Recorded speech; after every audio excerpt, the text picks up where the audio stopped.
అసామీ singer Jubin Garg కేసులో twist చోటు చేసుకుంది. ఆర్థిక లావాదేవీల్లో అవకతవకలు కారణమని సిట్ దర్యాప్తులో తేలినట్టు తెలుస్తోంది. సాక్షుల స్టేట్మెంట్ను సిట్ అధికారులు రికార్డ్ చేశారు. జుబిన్ సెక్యూరిటీ స్టాఫ్ ఖాతాలో ₹1 జమైనట్లు గుర్తించారు. ఈడీ సాయంతో వివరాలు సేకరిస్తున్నారు. సింగపూర్లో జుబిన్ పడవ ట్రిప్లో పాల్గొన్న 8 మంది అసోం వాసులను విచారణకు రావాలని సిట్ ఆదేశించింది. ఈరోజు సాయంత్రం 5 గంటలకు హాజరు కావాలని నోటీసులు ఇచ్చింది. విచారణకు రాకపోతే కఠిన చర్యలుంటాయని సీఎం హేమంత్ బిశ్వ శర్మ హెచ్చరించారు.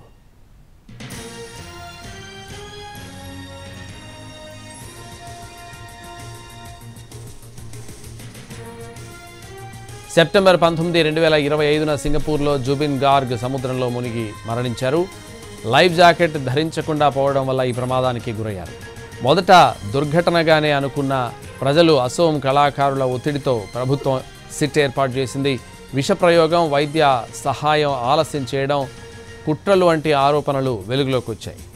Jubin manager Siddharth Sharma, festival organiser Shyamkanu Mahanta, bandmate Shekhar Jyoti Goswami సహా పాటగాడు అమృత్ ప్రభా మహంతా అరెస్ట్ అయ్యారు.